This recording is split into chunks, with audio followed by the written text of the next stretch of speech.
के तपाईले कहिले सोच्नु भएको छ कि झोला बोकेर चन्द्रमामा बसाई सर्न के लाग्छ? वैज्ञानिकहरूले यही विचारलाई खोजिरहेका छन्, तर चन्द्रमाको सतह स्वागतयोग्य ठाउँ होइन। त्यहाँ स्थायी घर बनाउने सपना देख्नुभन्दा पहिले नै हामीलाई केही विशाल समस्याहरूको सामना गर्नुपर्छ, जसले तत्काल ध्यान र सृजनात्मकताको माग गर्छ। पहिलो कुरा ऊर्जा। भरपर्दो र नवीकरणीय ऊर्जा आपूर्ति अत्यन्तै महत्त्वपूर्ण छ।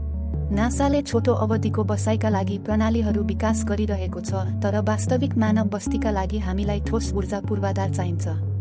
पृथ्वीमा सौर्य ऊर्जाको बारेमा सोच्नुहोस्, यो कुशल र दिगो छ। के यो चन्द्रमामा पनि काम गर्न सक्छ? हो, सौर्य ऊर्जा उपलब्ध छ, तर चन्द्रमाको रात हामीले पृथ्वीमा अनुभव गर्ने भन्दा धेरै चिसो र धेरै लामो हुन्छ। गम्भीर आविष्कार बिना पृथ्वीका धेरै समाधानहरू चन्द्रमाको चरम तापक्रम र अवस्थाहरूमा टिक्न सक्दैनन्।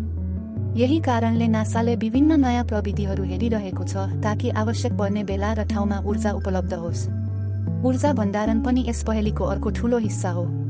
ब्याट्री र इन्धन सेलहरूले धेरै प्रगति गरेका छन्, तर अधिकांश चन्द्रमाको चरम तापक्रम, लामो अन्धकार र व्याप्त धुलोका लागि बनेका छैनन्। चन्द्र ऊर्जा भण्डारण प्रणालीहरूलाई फरक सामग्री, राम्रो सुरक्षा सुविधाहरू र लामो समयसम्म ऊर्जा भण्डारण गर्ने क्षमता चाहिन्छ।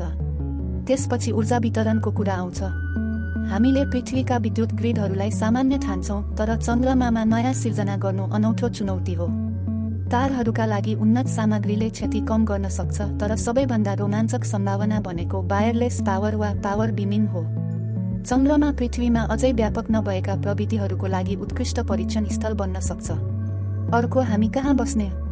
चन्द्रमा कुनै पनि हिसाबले स्वागतयोग्य छैन। विषालु चन्द्र धुलो, जस्तो कि अपोलो अन्तरिक्ष यात्रीहरूलाई असर गरेको थियो, लामो बसाइमा झन् खतरनाक हुन सक्छ।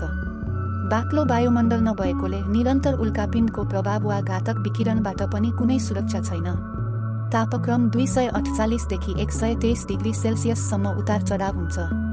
बाँच्नका लागि हामीलाई बलियो, सिल गरिएका आश्रयस्थलहरू चाहिन्छ।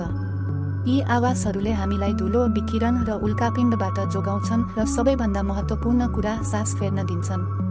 चन्द्रमामा वायुमण्डल छ, तर यो जीवन धान्नको लागि धेरै पातलो छ।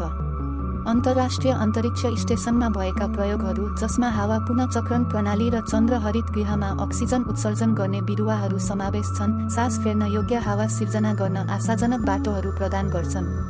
अन्त्यमा हामीलाई खाना चाहिन्छ। दीर्घकालीन बस्तीको लागि पृथ्वीबाट आपूर्ति पठाउनु अत्यन्तै महँगो र अकुशल हुन्छ। एकमात्र विकल्प भनेको चन्द्रमामै प्रत्यक्ष खाना उत्पादन गर्नु हो। यसले आफ्नै चाखलाग्दो समस्याहरू ल्याउँछ, जो पछाडिको बगैँचा हेर्नुभन्दा धेरै फरक छ। के चन्द्र माटोले बिरुवाको जीवन धान्न सक्छ? पृथ्वीको माटोको विपरीत, यसमा प्रतिक्रियाशील नाइट्रोजनको अभाव छ।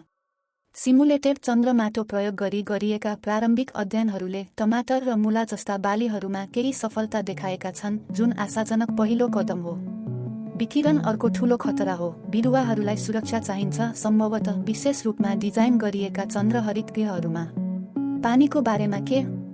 आणविक पानी फेला परे पनि यसको पहुँच र शुद्धता अझै ठूला प्रश्नहरू हुन्। त्यसो भए के चन्द्रमामा बस्नु वास्तवमै सम्भव छ? छोटो जवाफ हो, यो पक्कै सम्भव छ।